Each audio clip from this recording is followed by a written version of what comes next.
Hola amigas y amigos, ¿cómo les va? Sean ustedes bienvenidos una vez más. Yo soy Fam y andamos de manteles largos. A lo largo de esta semana platicaremos sobre Pancho Villa, a 100 años de su muerte. Y en el capítulo de hoy hablaremos de sus orígenes y quién fue Pancho Villa previo a la guerra a la que se unió de revolución. Vamos a historiar.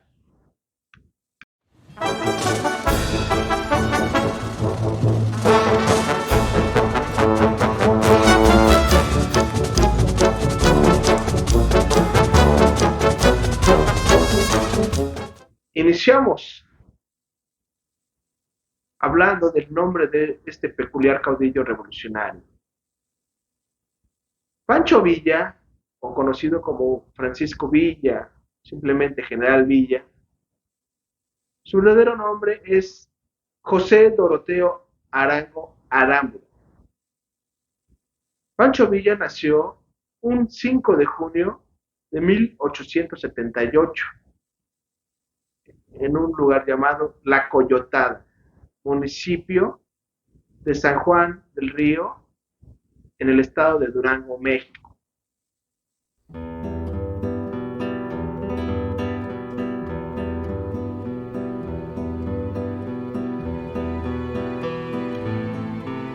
A todos sus soldados los conoce de nombre y de muchos sabe antecedentes y relaciones de familia. Invariablemente los llama mis muchachitos y parece estar presto a compartir con ellos la misma vida. Lo mismo en opulencia que en las penalidades. Con sus generales, aquella esplendidez no tiene límites. Pancho Villa tuvo una infancia muy dura, puesto que creció con su madre, con sus hermanos, pero él desde temprana edad tuvo la necesidad de acudir al campo a trabajar, ayudando a su madre al cuidado de sus hermanos y sobre todo proviendo para que estos pudieran sobrevivir. Un episodio muy lamentable que tuvo la familia de Pancho Villa es que su hermana tuvo una diferencia con un terrateniente del lugar donde ella laboraba. Se dice que esta persona quiso sobrepasarse con ella íntimamente o quizá únicamente de manera laboral. Lo que sí desencadenó que Pancho Villa tuviera un enfado total sobre este episodio, lo que lo llevó a enfrentar a este terrateniente. Se dice que lo hirió, pero también la historia dice que lo asesinó.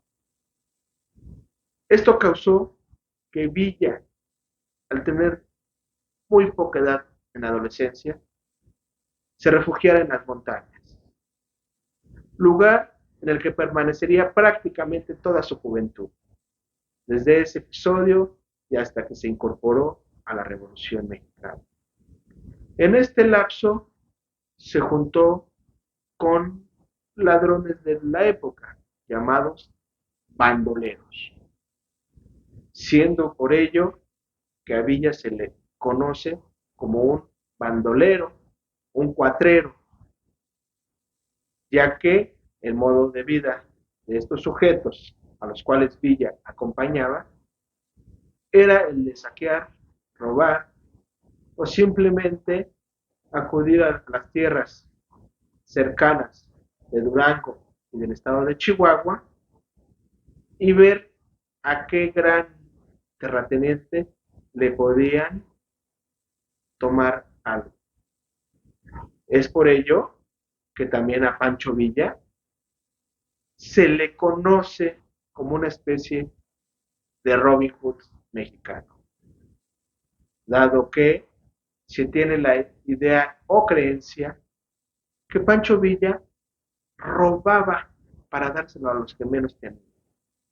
Sí, es verdad que era un cuatrero, un robavacas. También era realidad que Pancho Villa o 4, 5, 6 o 10 bandoleros no se podían comer toda esa carne.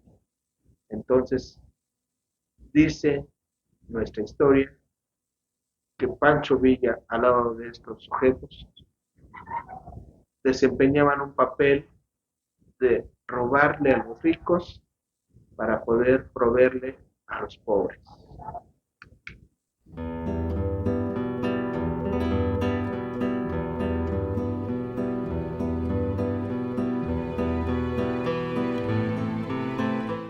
He dicho que Villa fue el fruto propio de su época y la expresión más fiel del perseguido, hasta en el punto que en pleno vivac, al entregarse al sueño, cambiaba de sitios varias veces, temeroso de acechanzas o atentados, costumbre a la que pronto llegamos a habituarnos, y era porque desde su juventud había vivido a salto de mata, como una de las tantas víctimas de los testaferros del porfiriato. Es sabido que Villa no tuvo ni la educación escolar, ni conoció jamás la ternura y la tranquilidad del hogar. De aquí que solo se le imagina, y así lo recuerdo casi siempre, empotrado a lomo de caballo, con su clásica indumentaria de anchas mitazas y las bien abastecidas cananas de su pistola. Una vez que hablamos de Pancho Villa el bandolero, me regreso un poco a la parte del nombre de este caudillo revolucionario, ya que se tienen dos vertientes o dos creencias por las cuales adoptó este nombre de Francisco Villa.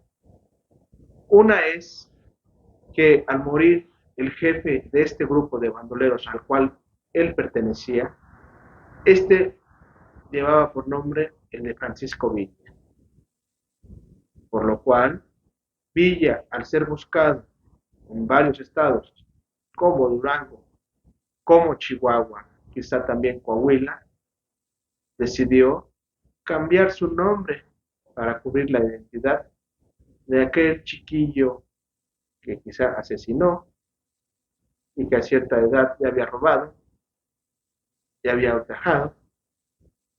Entonces, por este motivo, adoptó el nombre de este bandolero al fallecer.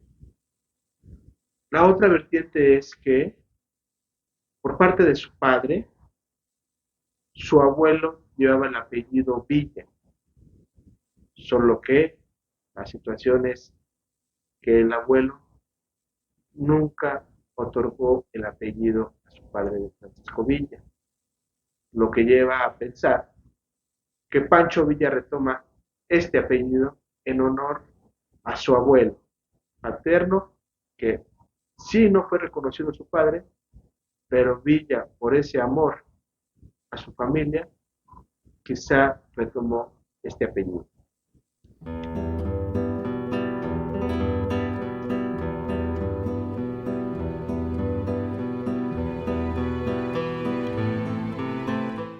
Al amanecer, sitiamos el pueblo, pero no encontramos resistencia, porque ya antes habían huido los pocos rurales que lo guarnecían, y entramos pronto, con toda tranquilidad. Desde luego, nos ocupamos en nombrar autoridades. Decidimos que aquel fuera nuestro primer acto, para que todos supieran que no por ser nosotros gente revolucionaria, íbamos a la busca del desorden y del provecho personal.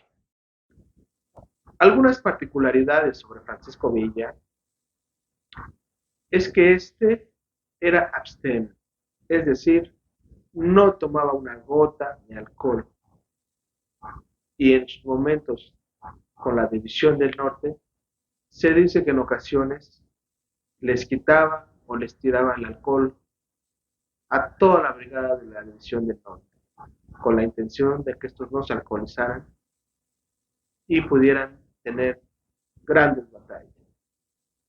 Asimismo, Algo que Francisco Villa podía totalmente beber en cualquier lugar al cual acudía, eran malteadas de fresa.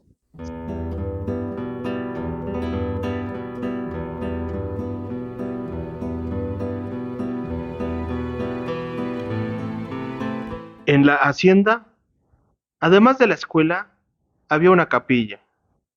La capilla estaba allí desde antes que Villa llegara, y él la transformó en bodega. Villa permitía que un sacerdote visitara esporádicamente la hacienda, y quienes vivieron con él, recuerda que pensaba que los curas tenían muchas fallas, que lo que practicaban no era la realidad, no era la verdad. Algo muy peculiar en esta figura del caudillo revolucionario Francisco Villa es que él era ateo. ¿Qué quiere decir? Él nunca profanó ningún tipo de religión. No era católico, no era protestante, no era judío, es decir, totalmente ajeno a cualquier religión, a cualquier fe y a cualquier ser supremo.